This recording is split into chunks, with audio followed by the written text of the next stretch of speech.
itulah saja yang kita pakai. Kalau Allah kata dalam Quran tu namanya Latif, kita terimalah dia Allah tu sebagai Al-Latif. Kalau Allah kata dia Khabir, kita terima dia sebagai Al-Khabir. Jangan lebih dari itu, jangan kurang dari itu. Terima apa saja yang ada dalam Al-Quran dan begitu juga dalam hadis. Asas ini menuntut daripada Muslim supaya merasai cukup dengan nama-nama Allah dan sifat-sifat Allah sekadar mana yang disebutkan dalam Al-Quran dan Al-Hadis. Jangan kita pandai nambah-nambah agama ni. Kita pula pandai menggelorkan nama-nama agama yang Allah cipta ni sebagai gelaran-gelaran yang kita cipta sendiri. Seperti Islam Hadari, Islam apa? Islam liberal, Islam sederhana, tak ada. Bila sebut Islam tu, dia automatik memiliki sifat-sifat kesempurnaan. Jangan kita pandai-pandai pula membuh nama-nama tentang agama Allah ini, sifat Allah ini, dan apa sajalah bersangkutan dengan Allah. Apa yang ada dalam Quran, yang itulah kita terima.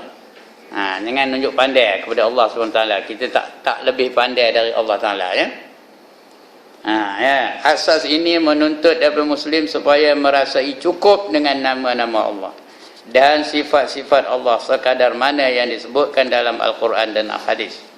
Kerana nama-nama dan sifat-sifat ini dan sifat-sifat itu sabitnya daripada Allah. Sabit itu artinya tetap daripada Allah Ta'ala. Bukan sabit pisau bengkok motong rumput itu sabit lah namanya, tapi bukan sabit itu.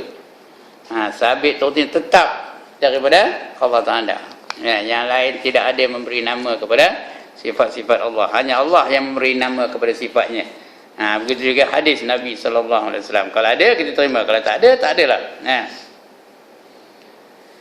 Bukan hasil daripada pemikiran manusia. Bukan kita fikir. Allah tu begini. Bukan, ya. Bukan dari pemikiran manusia.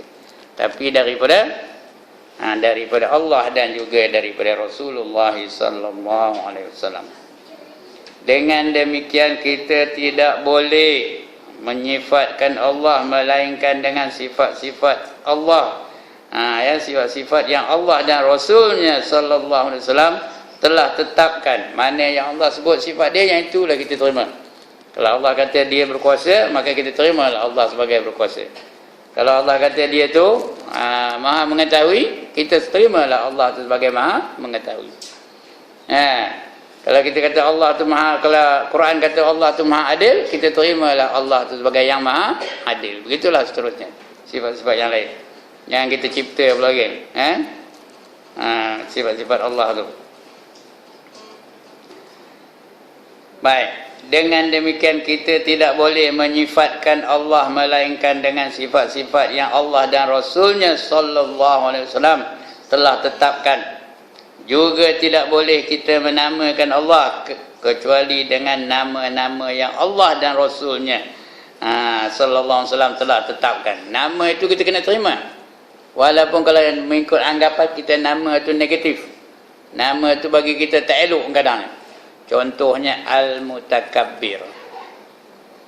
Kalau orang memiliki sifat itu, elok ke tak elok? Kalau saya memiliki sifat itu, elok ke tak elok? Ya Allah, dia tak faham cakap ini, cakap Melayu ni. Bukan cakap Jepun. Elok ke tak elok? Mengapa Al-Mutakabbir itu artinya apa? Takabur. Kalau saya memiliki sifat takabur, tu elok ke tak? Tak elok. Tapi Allah memang itulah sifatnya. Allah menggelorkan diri dia Al-Mutakabbir, yang takabur. Kenapa Allah bagi Allah tu elok sifat Al-Mutakabbir tu? Kerana Allah memang layak untuk takabur. Kita layak ke untuk takabur? Layak kan? Siapa layak untuk takabur? Angkat tangan. Siapa pun tak layak. Bagi makhluk tidak layak untuk takabur. Jadi bagi Allah sifat Al-Mutakabbir itu sifat elok, sifat bagus, sifat positif. Tapi kalau bagi kita itu sifat negatif, sifat yang tak elok. Kerana kita tak layak untuk takabur. Kita tak ada apa pun. Semua apa yang ada pada kita ni semua anugerah Allah Ta'ala. Kalau kita kaya, siapa bagi kaya? Allah. Kalau kita pandai, siapa bagi pandai? Kalau kita cantik, siapa bagi cantik? Kalau kita rajin, siapa bagi rajin? Semuanya Allah, Allah, Allah, Allah. Tapi Allah, siapa bagi kekuasaan Allah Ta'ala? Ada perempuan bagi dia kekuasaan. Kita undi dia, biar dia berkuasa. Betul kan?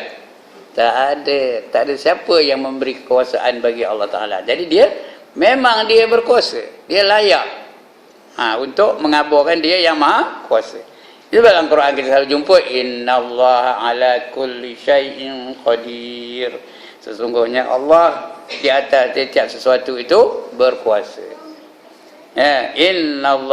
Innallaha sami'un basir. Sesungguhnya Allah itu maha mendengar lagi maha melihat.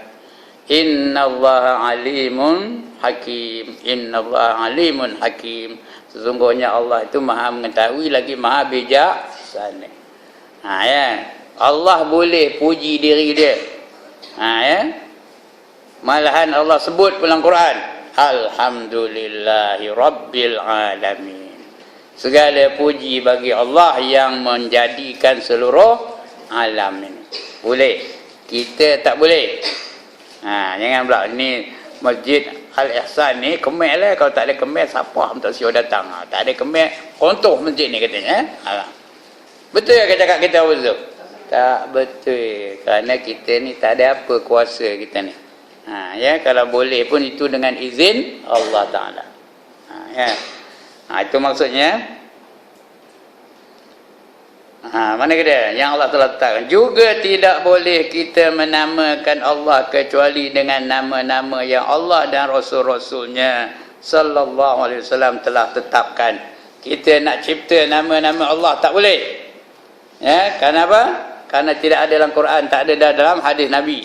Yang mana yang Allah sebut nama dia, itu saja kita pakai. Begitu juga mana yang Rasul sebut nama Allah, itu saja kita terima dan kita pakai. Yang lain jangan. Kerana Allah telah mengetahui, Allah lebih mengetahui tentang zatnya, sifat-sifatnya dan nama-namanya. Firman Allah, a'antum a'lamu amillah. A'antum, apakah engkau meh? Antum tu artinya apa? Engkau meh. Tahu engkau meh? Ya Allah, minta tahu engkau meh. Apa arti engkau meh? Kamu semua. A'antum, apakah kamu semua? A'lamu, lebih mengetahui. Amillah, atau Allah yang lebih mengetahui. Jawabnya? Kamu ke lebih mengetahui, Allah yang lebih mengetahui? Allah yang lebih mengetahui. Jangan kita pandai-pandai mencipta nama-nama bagi Allah Ta'ala. Maksudnya, apakah kamu telah mengetahui atau Allah yang lebih mengetahui? Surah Al-Baqarah ayat 140. Apabila telah ternyata bahawa Allah lebih mengetahui dan Rasulnya pula adalah orang yang benar. Rasul tu benar percakapannya, benar akidahnya, benar perbuatannya, benar pemikirannya, benar sikapnya, benar. Itu artinya benar dia. Siddiq tu benar lah. Bukan macam kita ni kadang-kadang kita rasa benar tapi cakap tak benar. Tapi Rasul tu semuanya benar. Sebab dipanggil Rasulullah tu Shadiqul Masduq. Shadiqul Masduq, artinya yang benar lagi dibenarkan. Shadiq tu yang benar, Masduq tu dibenarkan. Siapa yang membenarkannya? Allah yang membenarkannya. Jadi kalau Rasul kata itu benar tu, walaupun orang lain mengatakan tak benar. Tapi kalau Rasul kata bantai itu, itu artinya benar tu. Apa saja kenyataan-kenyataannya dari Rasul itu adalah benar. Kerana Rasul tu bukan bercakap mengikut hawa nafsunya. Wa ma yantiqu 'anil hawa in huwa illa wahyun yuha, kata Allah. Rasul itu tidak bercakap mengikut hawa nafsunya. Bukan sedap maulud nak cakap, dia cakap tidak. Tapi apa saja perkataan Rasul itu adalah dari wahyu yang diwahyukan. Ya. Jadi orang Rasul itu orang yang benar dan diakui benar. Baginda tidak menjelaskan melainkan dengan apa yang diwahyukan kepadanya. Ya, mana yang diwahyukan Rasul itulah yang diperkatakan oleh Rasulullah sallallahu alaihi wasallam. Sebab itu dalam hadis-hadis baginda, lebih-lebih lagi hadis mengenai akhir zaman, mengenai apa yang berlaku sekarang ni. Tengok, bacalah mana hadis-hadisnya. Ada tak yang dicakapkan Rasulullah tu tak benar? Ada tak? Ada tak yang dicakapkan Rasulullah tu dusta? Tak terjadi, ada tak? Ada ke baca hadis-hadis tu? 40 hadis peristiwa akhir zaman. Ada baca tu tak? Allah tak pernah baca. Apa yang dicakapkan Nabi itu ada tak yang dustanya? Ada tak yang tak betulnya? Ada tak yang tidak berlakunya? Semua berlaku. Bila Rasul kata akhir zaman nanti lelaki menyerupai perempuan, perempuan menyerupai lelaki, ada ke tak? Ada. Kalau Rasulullah kata di akhir zaman nanti masjid-masjid tinggal kosong, tak ada orang, berlaku ke tak? Berlaku, ada berlaku. Sini Alhamdulillah tidak berlaku kerana taman dekat dengan rumah. Tapi masjid yang jauh-jauh tu kadang-kadang tak ada orang. Tempat bergaduh ada masjid tu. Rasulullah kata apa itu? Tidak diamarahkan. Begitulah macam-macam lagi lah. 40 hadis ada, 50 hadis tentang akhir zaman pun ada. Semuanya berlaku. Tak ada satu pun yang meleset daripada kebenaran. Kenapa? Kerana Nabi Muhammad dia bercakap bukan sedap mulut, bukan seronok, bukan ikut hawa nafsu, bukan seronok cakap-cakap, tak cakap dah. Dia bercakap semuanya adalah wahyu dari Allah Ta'ala. Berhubung dengan nama dan sifat Allah, baik dari segi nafi. Tahu nafi? Ya Allah, nafi tak tahu. Cakap Melayu nafi ni. Apa kata nafi? Menidakkan. Itu nafi. Allah tu mati. Apa? Apa tu? Nafi ke isbat? Ya Allah, tak faham lagi tu. Allah tu mati. Nafi ke isbat? Nafi lah tu. Allah mana ada mati. Allah tu lupa. Nafi ke tak? Itu sifat nafi namanya. Sifat yang tak ada. Mustahil. Sifat mustahil. Itu yang kita nafikan. Sifat mustahil tu mestinya mesti tak ada pada Allah Ta'ala. Allah itu baru lahir. Apa tak? Nafi. Mustahil tu. Itu sifat nafi. Sifat yang tak ada pada Allah Ta'ala. Baik dari segi nafi maupun dari segi isbat. Isbat apa? Yang betul, yang tepat, yang tetap, yang betul. Isbat mesti ada. Namanya isbat. Allah itu berkuasa atas tiap-tiap sesuatu. Sifat apa tu? Nafi ke isbat? Isbat. Allah itu maha mengetahui. Sifat apa? Sifat isbat.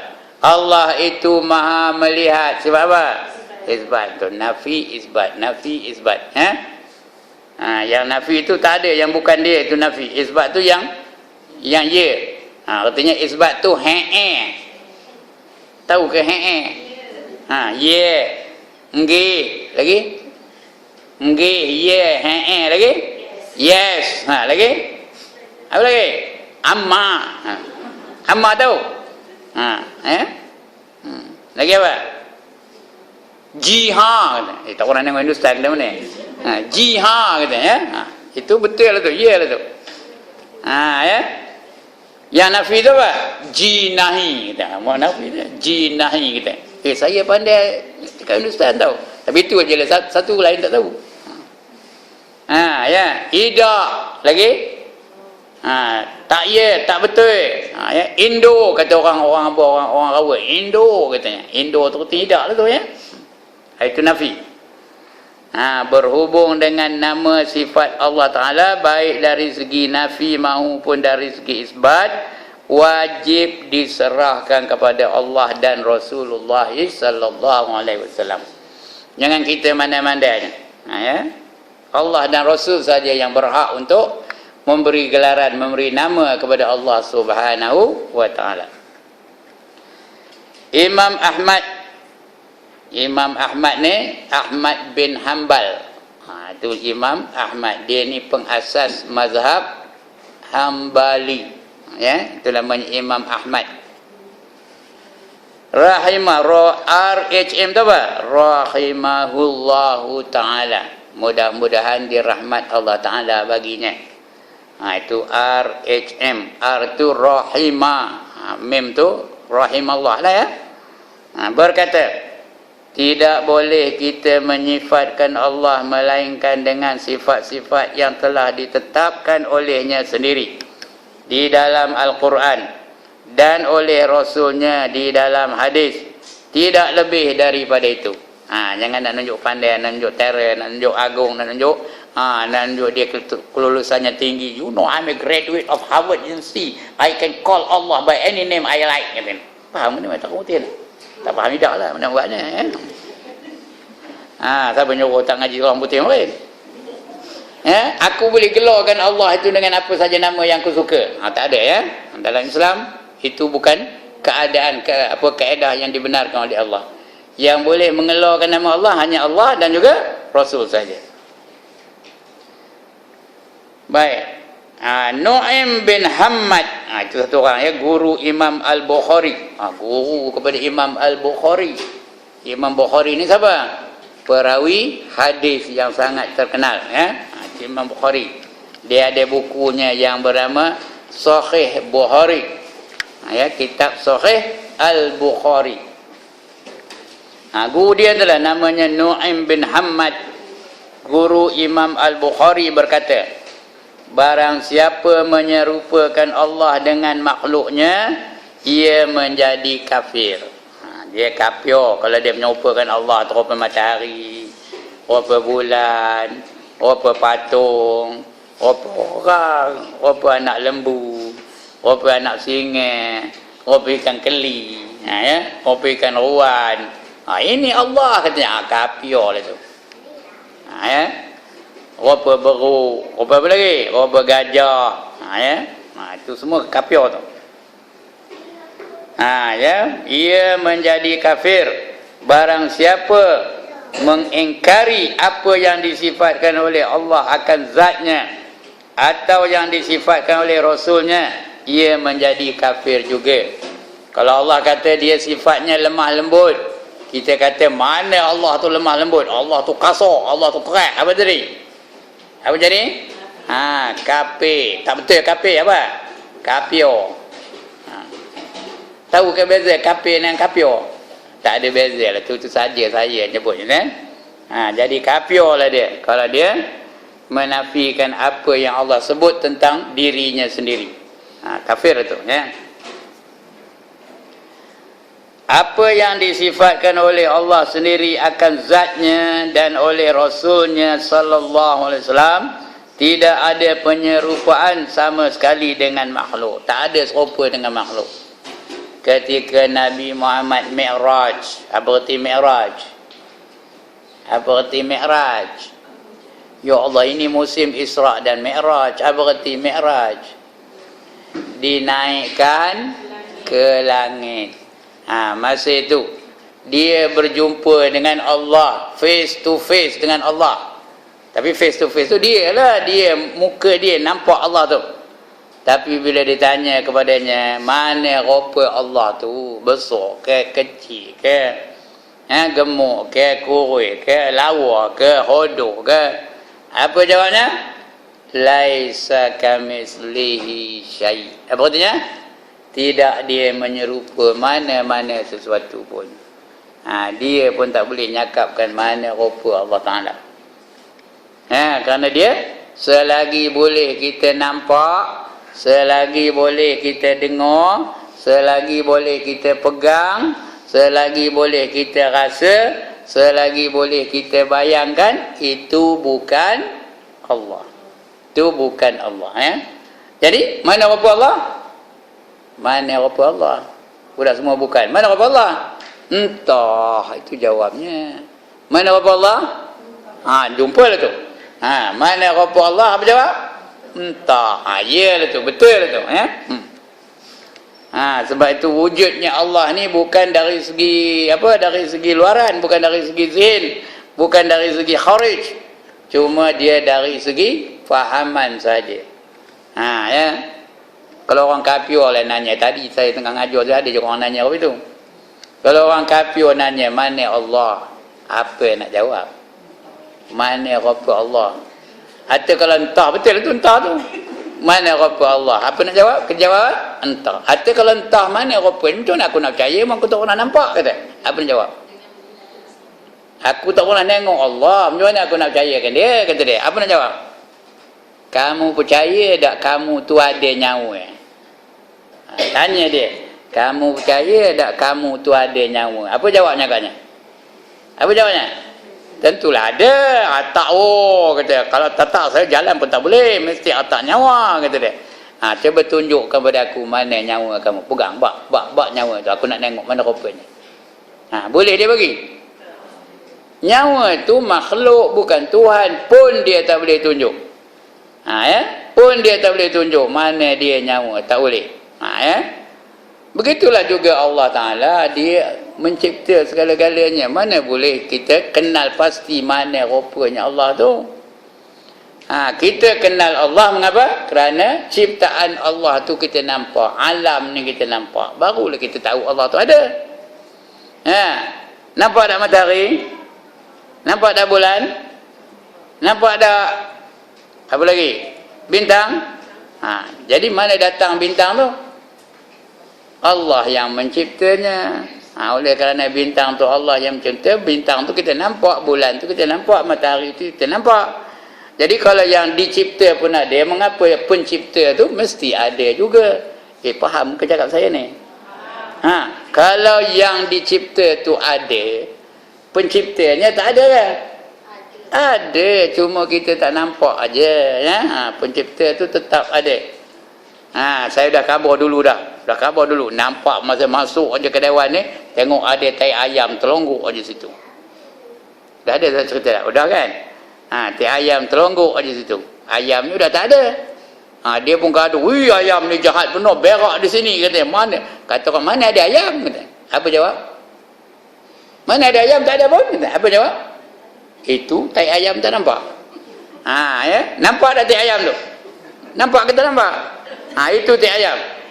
Oleh kerana tai ayam tu ada, ini membuktikan bahawa ayam tu ada. Ada tai ayam, adalah ayam. Kalau tak ada tai ayam, tak ada ayam. Ada juga. Ayam tu tak berak. Ya, ayam tetap ada. Ini saya nak kaitkan dengan Allah ni, ya. Ada alam, ini buktinya Allah tu ada. Kalau tak ada alam, Allah ada juga. Cuma kita tak boleh buktikan mana dia Allah. Adanya Allah tu tak boleh dibuktikan. Kerana alam pun tak ada, kita pun tak ada, apa nak buktikan? Kita ni sebahagian dari alam kan. Begitulah tauhid kita ni. Kena faham macam tu, ya. Kadang-kadang orang kafir macam, mana Tuhan? Saya mau tengok Tuhan. Itu zaman Nabi Musa dah ada orang itu. Ya. Dia dah nanya, wa iz qultum ya Musa lan nu'mina laka hatta narallaha jahratan fa akhazatkumus sa'iqatu wa antum tanzurun. Berkata kaum Nabi Musa, wahai Nabi Musa, kami takkan beriman dengan Tuhan kamu sehingga kami nampak mana rupanya. Nak nengok baru beriman. Lalu Allah datangkan lelintor. Tahu apa lelintor? Allah tak tahu lelintor? Didatangkan lelintor, menyambur dia, langsung mati belakang mereka. Pasal apa? Mereka mencabar Allah tu, kata tak ada. Lagi aku tak nampak, aku takkan beriman, katanya. Mencabar. Maka matilah mereka di panah di lelintor. Petir. Dia kata petir-petir lah, ya. Lepas itu Nabi Musa menangis. Kerana ada yang apa tu, di antara itu ada yang bersama dengan dia pergi ke Bukit Tursina untuk mengambil apa? Mengambil kitab Kitab apa namanya? Kitab Nabi Musa.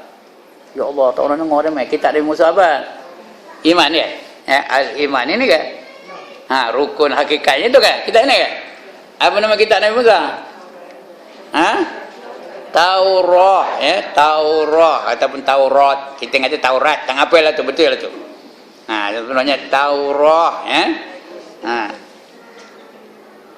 Jadi kerana itu dia sayang kan mereka-mereka yang dah mati tu dipanah di peti tu, dia Nabi Musa sayang. Lalu Allah hidupkan kembali, summa ba'atsnakum min ba'di mautikum. Kemudian kami bangkitkan mereka setelah dimatikan mereka.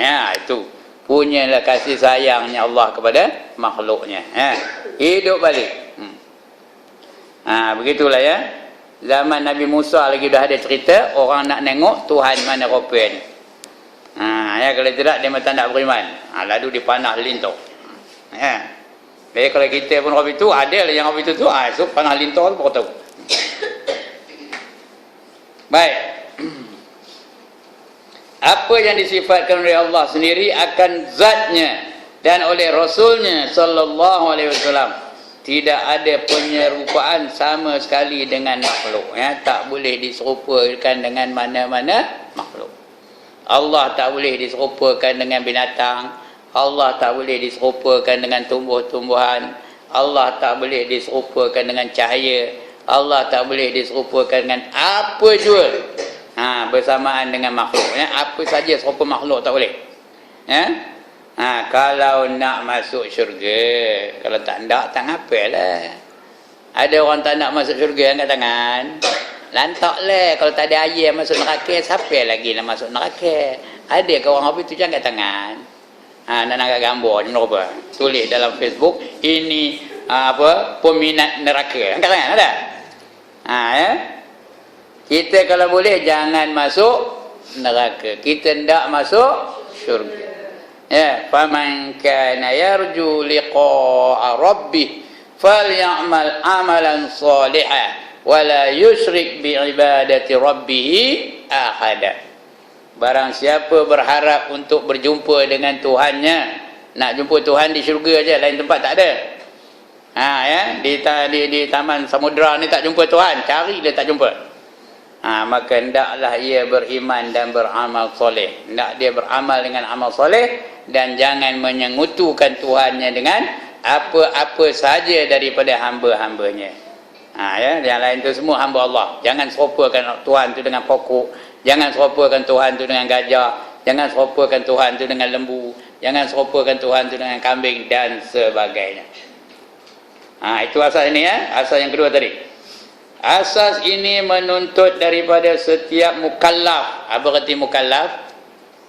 Sudah kita baca, dah saya kaburkan dulu. Mukallaf tu apa artinya? Orang yang wajib menjalankan perintah Allah, sama ada suruhan atau larangan. Apa arti mukallaf sekali lagi? Orang yang wajib menjalankan perintah Allah, sama ada suruhan atau larangan. Apa yang Tuhan perintah wajib dilaksanakan. Tandanya ada 4. Yang pertama aqil. Apa arti aqil? Aqil Apa arti aqil? Berakal. Dia akalnya sempurna. Yang kedua baligh. Apa arti baligh? Balik kampung. Apa arti baligh? Ya Allah, diam aja belakang dah ni. Apa kata balik? Secukup umurnya. Yang ketiga, sempurna panca inderanya. Dalam Islam, panca indera yang dipakai hanya 2. Satu, pendengaran. Satu lagi, penglihatan. Kalau salah satu tu ada, kira sempurna lah tu. Dia dengar tapi tak nampak, sempurna ke tak? Sempurna lah tu. Dia nampak tapi tak dengar, sempurna dah? Sempurna lah tu. Masih wajib lagi. Kalau dia buta dan pekak, baru tak sempurna. Baru tak wajib semayang. Baru tak wajib menutup aurat. Baru tak wajib apa nama? Tak wajib puasa di bulan Ramadan dan sebagainya. Itu sempurna hawas namanya, sempurna panca indera. Yang ketiga, sampai seruan dakwah kepadanya. Dia tahu tentang Islam. Dalam Malaysia ni semua orang tahu tentang Islam. Semua sampai seruan dakwah. Lainlah kalau dia duduk di Brazil ke, tak pernah dengar tentang Islam. Yang itu dia tak wajib ya. Tapi kalau dia ada nak nengok orang Islam semayang, nak nengok orang Islam nutup aurat, nak nengok orang Islam berpuasa, ketika itu dia dah sampai seruan dakwah kepadanya. Itu dia, itu namanya mukallaf ya. Mana dia tadi? Asas ini menuntut daripada setiap mukallaf yang akil dan balik.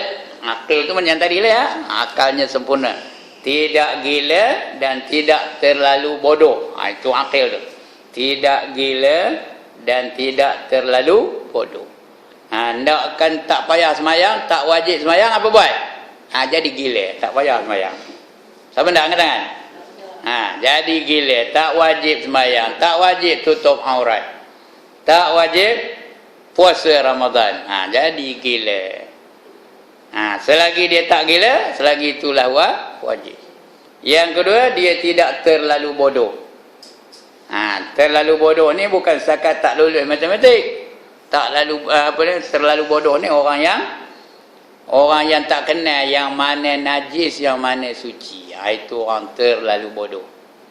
Ya, tai lembu katanya dodol, dodol katanya tai lembu. Itu ada orang begitu angkat tangan. Kalau tak ada, tak ada lah. Wajib betul ya. Itu akil namanya, itu akil. Balik sampai umur. Saya tengok ni yang tak sampai umur ada dua orang je. Satu atas riba, satu atas lantai. Lain, siapa yang belum sampai umur? Angkat tangan.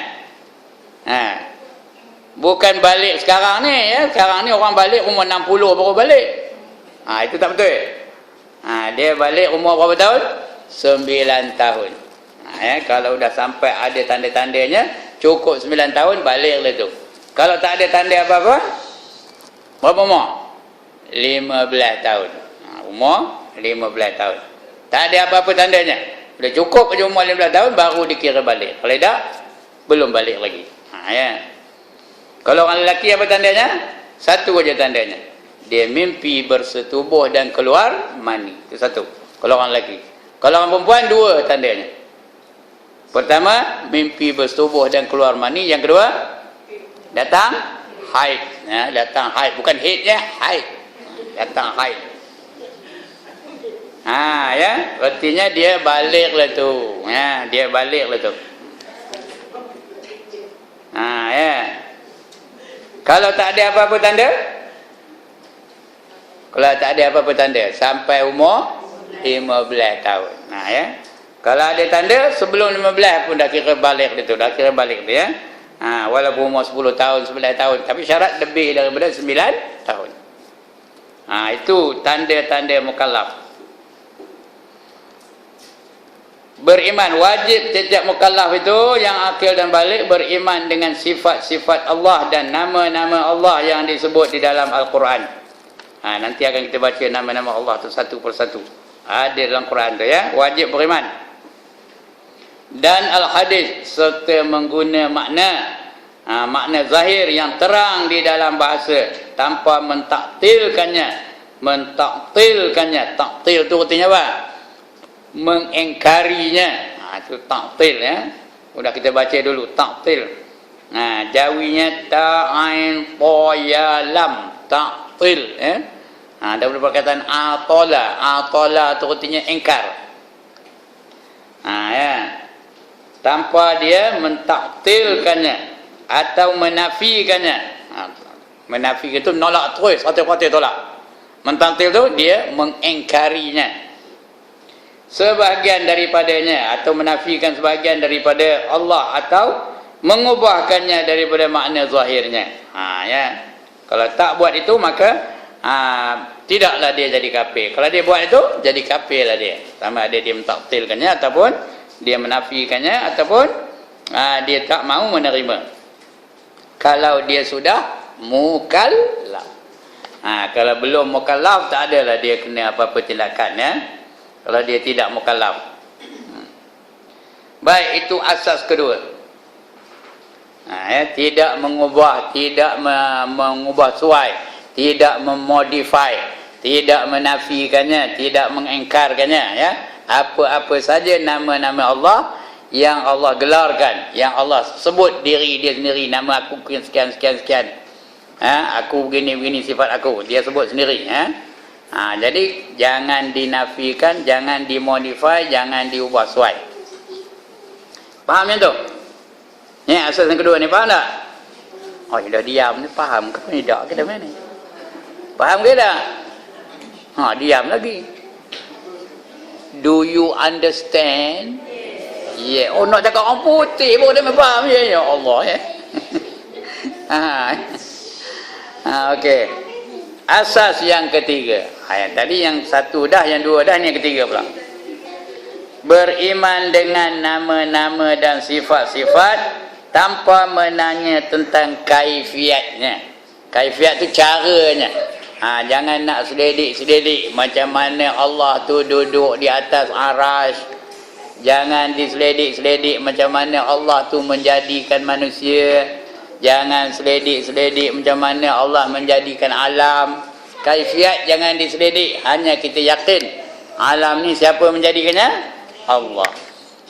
Ya, jangan cari-cari macam mana Allah suruh malaikat maut mencabut nyawa orang. Jangan selidik-selidik, kaifiat jangan selidik. Cukup kita yakin yang asas tu saja, sudah, ya. Jangan dicari-cari, ditanya-tanya tentang kaifiatnya. Asas ini menuntut daripada hamba yang mukallaf. Ingat mukallaf tadi apa artinya? Ya Allah, dah saya sebut tadi. Penat nyebutnya. Apa arti mukallaf? Orang yang wajib menjalankan perintah Allah. Kalau dah wajib tu, maka menuntut dia, Allah menuntut mukallaf tu beriman. Dia mesti beriman dengan nama-nama dan sifat-sifat Allah. Jangan diingkari, jangan dinafikan, jangan ditolak, ya. Mengikut yang dinaskan di dalam Al-Quran dan Al-Hadis. Nas tu artinya diterangkan. Yang jadi bukti, yang jadi dalil, itu namanya nas, nun sad, nas, ya.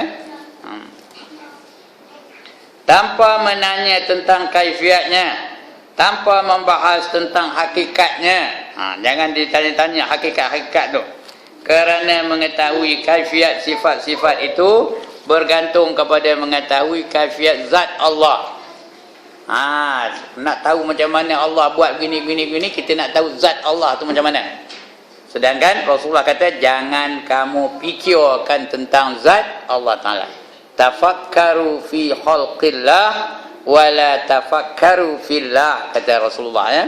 Banyaklah kamu memikirkan tentang kejadian atau ciptaan Allah, tapi jangan kamu memikirkan tentang Allah itu sendiri. Zatnya macam mana, mana rupa zat tu, jangan banyak fikir tentang itu. Kenapa? Tidak ada memberi keuntungan apa kepada manusia. Kalau kita tahu pun zat Allah tu gini, bukan ada apa untungnya. Kerana disuruh kita tu hanya beriman. Itu aja disuruh kita. Bukan disuruh mencari mana rupa ini, tak ada, ya. Sebab sifat bagi sesuatu berlainan menurut keberlainan. Mausuf tu yang disifatkan. Ya. Jadi maknanya sifat Allah tu mengapa berlainan? Kadang-kadang qahar, kadang-kadang latif. Itu berlainan kan? Qahar tu artinya apa? Apa arti qahar? Keras, kasar, itu qahar. Tapi kadang-kadang latif. Apa arti latif? Lembut. Pasal apa? Ada perbezaan sifat-sifat Allah. Ya, jangan ditanya-tanya. Memang itulah sifat Allah, ya. Ya. Adapun zat Allah tidak harus ditanya tentang hakikat dan kaifiatnya. Zat tu jangan ditanya. Macam mana Allah menjadikan ini gini. Macam mana Allah turun ke langit dunia, jangan ditanya. Allah sebut ya tu ya lah tu. Macam wajhullah. Apa tu wajhullah? Wajah Allah. Wajah Allah. Jangan ditanya mana rupa wajah Allah. Apa Siti Nurhaliza ke? Jangan tanya-tanya. Opening by Zora ke? Lagi? Apa siapa? Apa Elizabeth Taylor ke? Apa siapa? Apa Michael Jackson ke? Jangan tanya-tanya. Yakin aja bahawa zat Allah tu sempurna. Ya, sifatnya juga sempurna. Udah. Jangan banyak benda tanyanya. Begitu juga sifat-sifat Allah Azza wa Jalla. Azza, Ain, Zai, Azza. Artinya yang maha mulia. Wa tu dan, Jalla yang maha agung. Jadi Azza wa Jalla tu artinya apa? Yang maha mulia dan yang maha agung. Azza wa Jalla. Ya, sifat-sifat Allah Azza wa Jalla tidak harus ditanya tentang kaifiatnya. Lantaran itu, apa arti lantaran itu? Oleh kerana itu, kebanyakan ulama dahulu ketika ditanya mengenai istiwa, iaitu tempat bersemayam, ya, tempat bersemayam. Tahu bersemayam? Raja bersemayam, ya, Allah pun bersemayam juga. Artinya duduk, ya. Istiwa, duduk di arasy, ya, duduk di atas arasy. Ada ayatnya, ya. Ar-Rahmanu 'alal 'arsy istawa. Ar-Rahmanu 'alal 'arsy istawa. Itu ada ayat Quran tu tahu. Surah Taha ayat 5. Ar-Rahmanu 'alal 'arsy istawa. 'Alal 'arsy istawa. Ar-Rahmanu 'alal 'arsy istawa. Betul ke, ya? Ar-Rahman itu Allah. Dia bersemayam di atas istiwa. Mana apa istiwa? Jangan tanya. Macam mana dia duduk, macam mana? Bersila ke, bertenggung ke, nonggin ke? Jangan ditanya-tanya. Itu menanya kaifiat itu. Cukuplah kita yakin bahawa Allah itu bersemayam di istiwa, ya. Ya. Lagi apa? Pengertiannya adalah jelas, caranya tidak diketahui. Pengertiannya jelas, Allah tu duduk di istiwa. Semua orang tahu. Tapi cara dia duduk macam mana? Itu tak jelas. Jangan dicari-cari. Beriman dengan sifat ini adalah wajib. Ya, jangan, don't be too inquisitive. Jangan semua nak ditanya. Gini, jangan, ya. Ada yang tak boleh ditanya, ada yang boleh ditanya. Ya, kadang-kadang kita banyak benda tanya, ngapa Allah haramkan babi? Tak usah tanya, haram kata Tuhan tu jangan tanya. Tak usah makan, udah. Kadang-kadang dia banyak benda songehnya. Ngapa Allah haramkan babi sedangkan babi itu banyak benda gunanya untuk manusia? Iya ke tak? Iya ke tak babi itu banyak benda gunanya untuk manusia? Iya. Ya Allah, babi itu banyak benda guna untuk manusia. Ya, dagingnya berguna. Perutnya berguna. Lemaknya berguna. Kulitnya berguna. Tulangnya berguna. Lagi? Ekornya berguna. Lagi? Apa lagi? Bulunya pun berguna. Ya, tapi pasal apa Allah haramkan? Kita tak tahu itu hikmah, ya, rahsia Allah Ta'ala. Dagingnya tu kalau nak buat majlis Isra' Mi'raj, buat rendang tok yang amat sedap, tahu? Iya ke tak? Kalau tak try lah.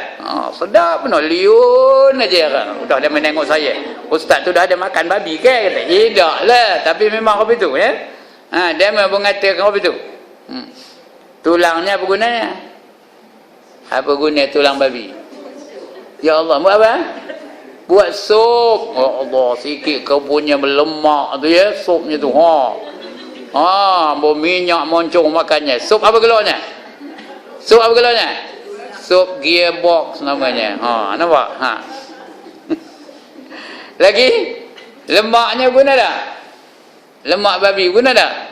Berguna. Lemak babi boleh buat sabun, boleh buat shampoo, boleh buat kapsul ubat, boleh buat pengawet, tahu? Boleh buat lotion, minyak rambut dan sebagainya. Itu lemak babi tu. Lagi? Kulitnya boleh buat apa? Boleh buat kasut, boleh buat purse, tahu? Purse, dompet, boleh buat dabel. Lagi? Boleh buat beg tangan mana dia? Macam tu kalau nak buat dari kulit babi elok dah boleh tu. Macam tu beg tangan tu. Kalau dia buat dari kulit babi, pun cantik tu tau. Ya. Lagi bulunya boleh buat apa? Ya Allah, bulu babi boleh buat apa? Boleh buat beroi gigi boleh, beroi cat boleh, beroi budak sekolah boleh. Tapi Allah haramkan ngapa? Jangan tanya, simply follow. Don't ask, simply follow. Ikut aja perintah Allah Taala. Ya. Mengapa Allah jadikan babi itu sedangkan Allah haramkan dia? Itu rahsia Allah. Jangan kita pandai-pandai nanyanya. Atau benda makhluk pun kita jangan tanya-tanya. Lebih-lebih lagi kita nak bertanya tentang sifat zat Allah. Lagi tak boleh.